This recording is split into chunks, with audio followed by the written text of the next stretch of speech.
सीताराम जय सीताराम। बोली सियावर रामचंद्र भगवान की जय। पवन सुत हनुमान की जय। आदरणीय श्रोतागणों, मानस चिंतन चैनल पर आप सभी का स्वागत है। कृपया जो है दोहा नंबर 37 की जो है 7वीं चौपाई और 8वीं चौपाई पर आज विचार विमर्श करेंगे। रामचरितमानस बालकांड के दोहा नंबर 37 की 7वीं 8वीं चौपाई पर आप विचार।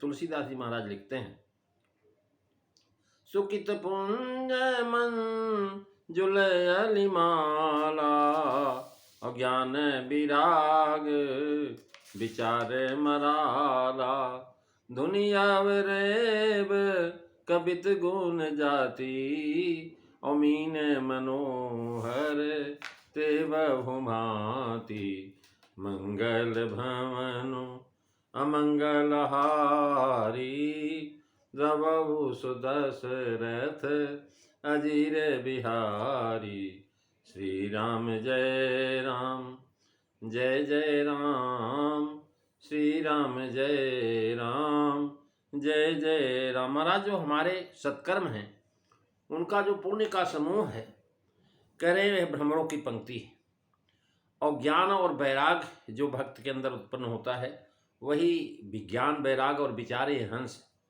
और हंस के द्वारा जो महाराज इसमें से महाराज तुलसीदास जी महाराज लिख रहे हैं कि विशेषता है ज्ञान विराग विचार मराला।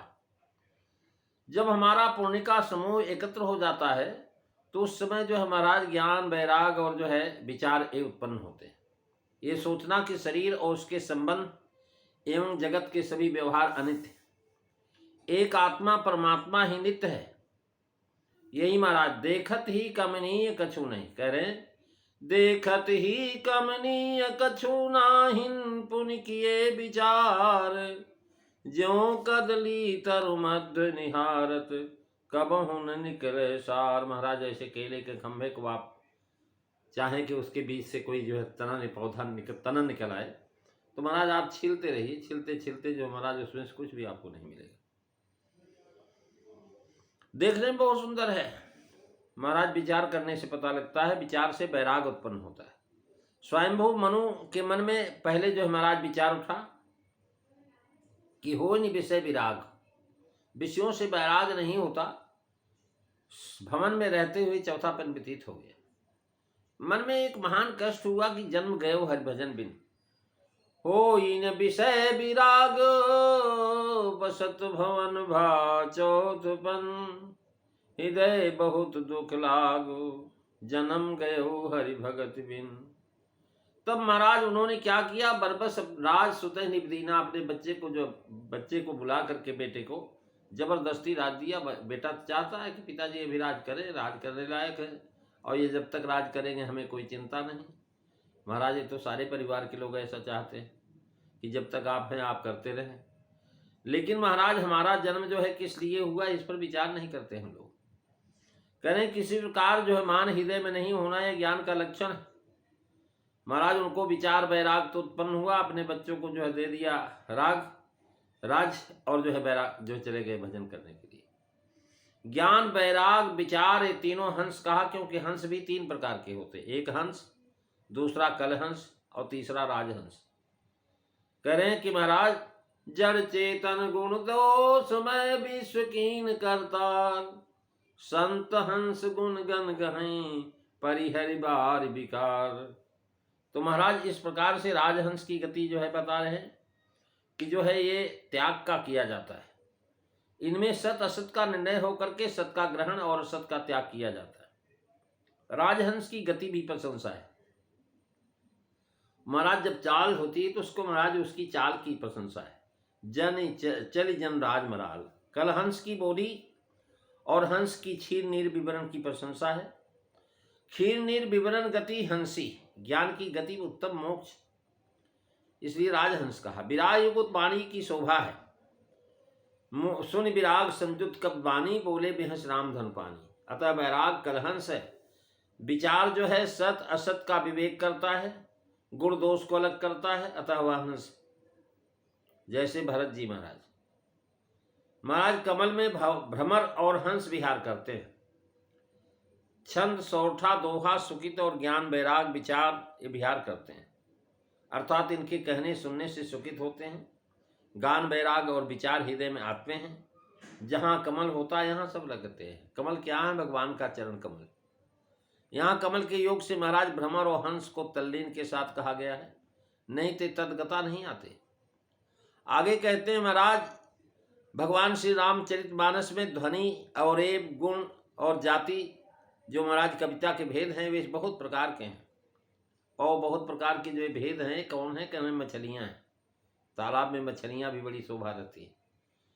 जिस तालाब में मछली नहीं होगा पानी गंदा हो जाएगा। मछलियाँ पानी को शुद्ध करती हैं।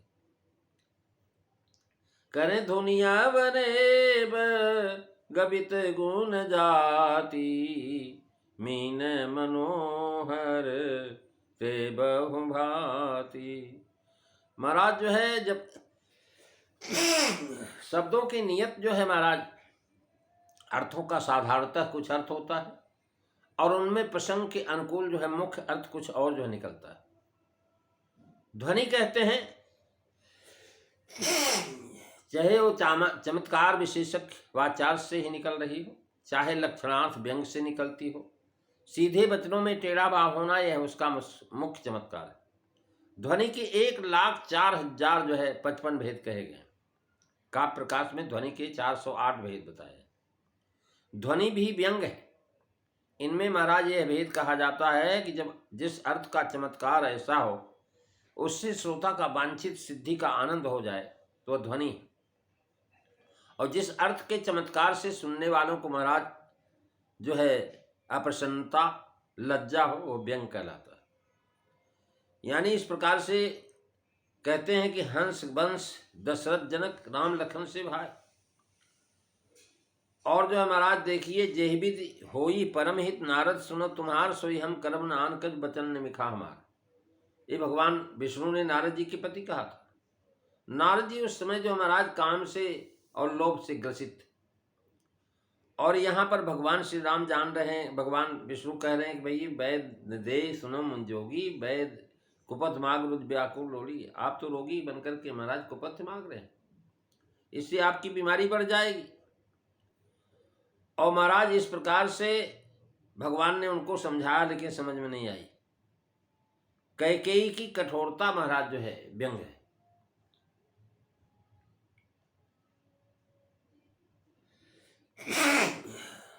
आज जो है जुकाम हो गया है थोड़ा, इसलिए कथा में जो है आनंदित नहीं हो पा रहे हैं। तो कहने लगे जब महाराज जो है कुंदकली आदिकों का हर्षित होना असंभव है, यह वाचक ने अपना अर्थ छोड़ा और साध्य वासना से महाराज दशन आदि का ग्रहण हुआ। अब बता रहे हैं, मंथरा ने कैकेयी से बताया कि हे देवी, मैंने तो जो है बड़े बड़े गुणियों को बुला करके ज्योतिषियों से पूछा है। ओ गुणी पूछे वो गुणीन रेख तीन खांची, और भरत भुवालो हुई यह सांची। यहाँ गुणियों के रेखा खींचने की सिद्धि भुवाल शब्द से होती। यहाँ पहले इसी अर्थ की प्रतीति होती कि भरत राजा होंगे, पर ऐसा अर्थ करने से गुणी झूठे होंगे। भुवाल शब्द की शक्ति से अर्थ निकलता है कि भरत पृथ्वी में रहेंगे। महाराज भुवाल मतलब पृथ्वी को खोद करके उसके अंदर रहेंगे। और एक संस्कृत शब्द है, तिरछी या टेढ़ी चाल। अधिकांश टीकाकारों का मत है कि काव्य में अनेक खंडन खांड और खंडन मंडन होता है। काव्य की विशेषता होती है कि उसमें बहुत सारी चीजें जो है अलग अलग से होती हैं। और जो है चौपाई के अंदर जो है अर्थ है कि कवित काव्य की ध्वनि, व्यंजना और एव और गुण जाति अर्थात माधुर्य गुण समूह, ये सब जो विशिष्ट रूप से होते हैं। रामायण रूपी काव्य कला सरोवर के साथ जब रूपक का तात्पर्य है, उस उत्तम काव्य को मध्यम काव्य में मीन का रूपम माना अत्यंत असंगत। अतः ध्वनि से व्यंजनाविति फारसी शब्द जो है आता है। महाराज कह रहे हैं ध्वनि जो है स्थाली पूरक न्याय से उपमा बीच विलास मनोरम। यहाँ महाराज जो है गुण कहते हैं जिससे चित्त आनंद हो जाता है, यह रस का मित्र है। रस की उत्कर्षता दिखाता है। कवि दोष गुण विविध प्रकारा, और काव्य के गुण बहुत होते हैं। इनमें माधुर्य ओज प्रसाद मुख्य है। माधुर्य गुण वह है जिसके सुनते ही चित्त दबीभूत हो जाए और अत्यंत आनंद की अनुभूति हो। प्रायः शांत, करुणा और श्रृंगार रस में गुण होता है। माधुर्य पद की रचना रत्नाकर में कहते हैं अनुस्वार युक्त वर्णमिद, और जो है कह रहे हैं कि इस प्रकार से जिसमें अक्षर की विशेषता है। जाज काव्य में अर्थ स्पष्ट है। कह रहे महाराज ध्वनि अवरेव कपित गुण गाती। महाराज ध्वनि तो आवाज़ तो आपकी बढ़िया हो, लेकिन जो है कवित्व जो अच्छा ना हो तब भी ठीक नहीं है। कवित्व अच्छा हो लेकिन जो है आपका जो है ध्वनि ठीक नहीं है, उसको बोलने का तरीका नहीं है, तो भी जो है महाराज तद्गत वालों को कहते कि मेरी सार के आश्रित हैं, उसी में रहते हैं, पर कुछ देर के लिए बाहर भी आ जाते हैं। महाराज दोनों में समानता है। अर्थ, धर्म, काम और मोक्ष चारों और ज्ञान तथा विज्ञान का विचार करके कहना तथा नौ रसों जप, जोग और वैराग का कथन, ये सब सुंदर तालाब के जलचर है। ज्ञान को तो हंस कहे आए, अब उसी को जलचर कैसे कहते हैं तो उसका बताते हैं महाराज। ये जलचर इनका वर्णन ग्रंथ में बहुत स्थानों पर आया। अर्थ धर्म काम आदिक चोरा कहब ज्ञान कर। अर्थ धर्म काम आदिक चारी कहब ज्ञान विचारी। नौरस जप तप जोग विरागा ते सब जल चर चारु तड़ागा। श्री राम जय राम जय जय राम, श्री राम जय राम जय जय राम। प्रेमी सज्जनों, इन 9वीं और 10वीं चौपाई का भावार्थ आप अगली कथा में सुनेंगे। आज बस इतना ही। बोलिए सियावर रामचंद्र भगवान की जय।